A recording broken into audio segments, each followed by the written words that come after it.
Paracelsus observed almost 500 years ago that learning should always be an arduous and uncomfortable procedure. So we recommend this evening as an indication of great dedication to something, particularly to the weather. Cheer up, when we get our new place, we'll have nice, cool places for everyone. And it looks a little nearer. I had some good reports today. This evening we are beginning a series of 5 discussions on the philosophy of Paracelsus, especially as this relates to his principal concern in life, the treatment of disease. First of all, certain orientation, I think, is appropriate. The entire story of Paracelsus is part of the tremendous transition period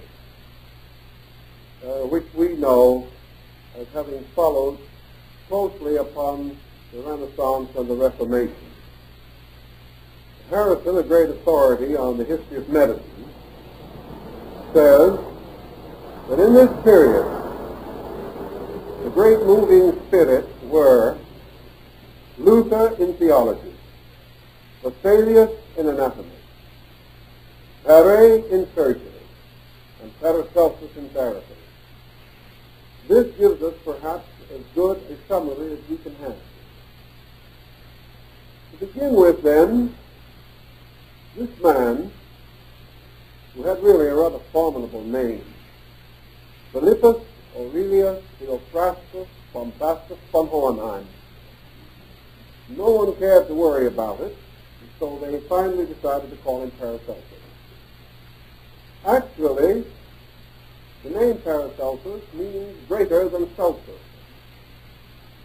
And whether this modest man bestowed it upon himself, or whether, as some suspect, his father bestowed it upon him, as a result of his early precocity in medicine, we probably will never know.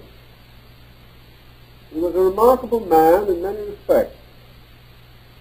He studied medicine with his father, who was a physician and surgeon associated with the order of the Teutonic Knights. His mother had a very remarkable position in society for her time. She was the superintendent of a hospital, and women were not generally superintendents of hospitals in 1490.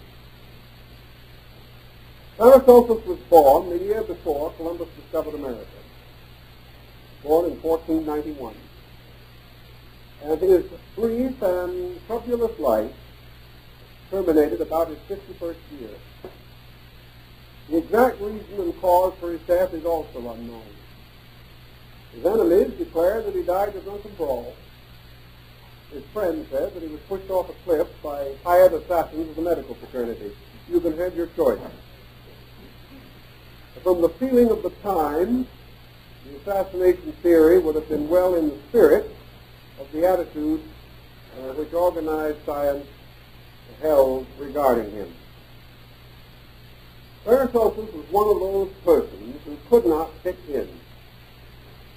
He was a complete and rugged individual. From his early life, he declined completely to conform with any traditional procedure. He was hopelessly disillusioned with the medical faculty of the University of Basel, although he later returned and lectured there. He declared in public that the soft down on the back of his neck knew more about the practice of medicine than the entire faculty of the University of Basel. Obviously, this would have endeared him to his scientific contemporaries. His life tells us one very interesting story. He was one of the most complete empiricists that we know in learning. Practically everything that he learned personally, by experience.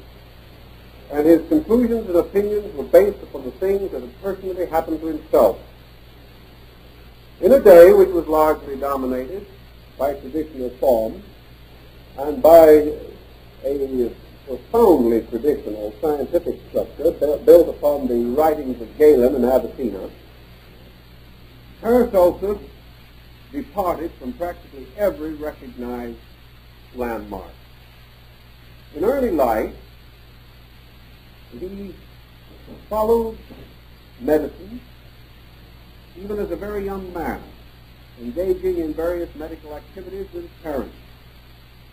Later, he became deeply interested in religion, and learning of the researches of the celebrated abbot, Fritheim, abbot of Sponheim, he went there and studied with him for a number of years.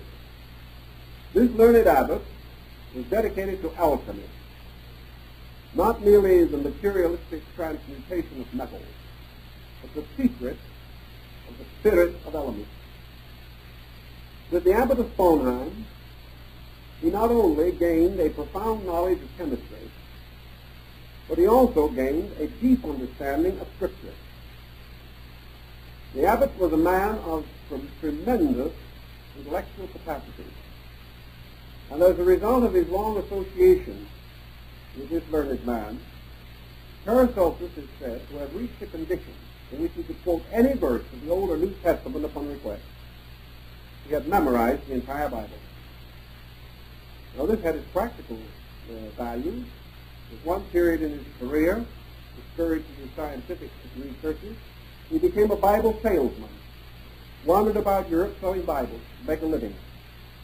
He was not interested primarily in selling Bibles. He was interested primarily in wandering all over Europe, studying, meeting people, working with every class of human being that he could contact. He spent months with gypsies. He visited the old widow women that lived in their little cottages at the edge of town and dried their herbs, simples. He cultivated midwives. He learned everything that he could of the primitive beliefs of people, of the simple medical recipes and formulas that had been handed down in areas where no physician had ever practiced. And this established a precedent that was to survive even till now. For the last 2 or 3 years, we have sent medical expeditions to the most remote parts of primitive countries to investigate their remedial practices, and are discovering that most of these practices are founded upon well-established experimental basis. A little later, Paracelsus turned to another activity. He went out as a kind of physician and general superintendent into the mining districts of the Tyrol.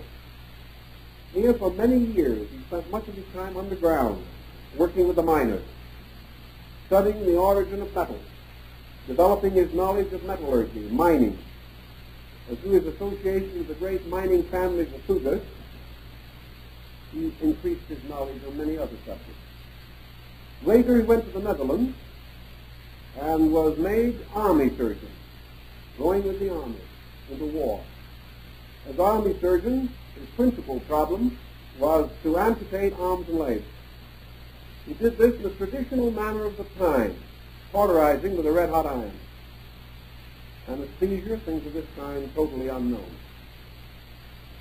After nearly 20 years of wandering, he began to organize his findings. And he added to many other accomplishments a line of basic thinking, which was later to distinguish him and to be associated with his name wherever it is mentioned on a philosophical level. Namely, he became a devout student of Neoplatonism.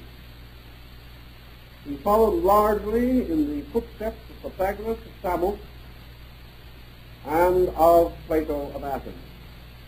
He was also deeply interested in the Neoplatonic philosophy of Plotinus, Proclus, and the so-called legitimate descendants of the great Platonic school, descendants that branched off from Chrysippus, the nephew of Plato. As a Neoplatonist, Paracelsus developed the great framework of the philosophy which he was later to develop, or to perfect, perhaps as no other physician ever achieved such perfection. We do not know today clearly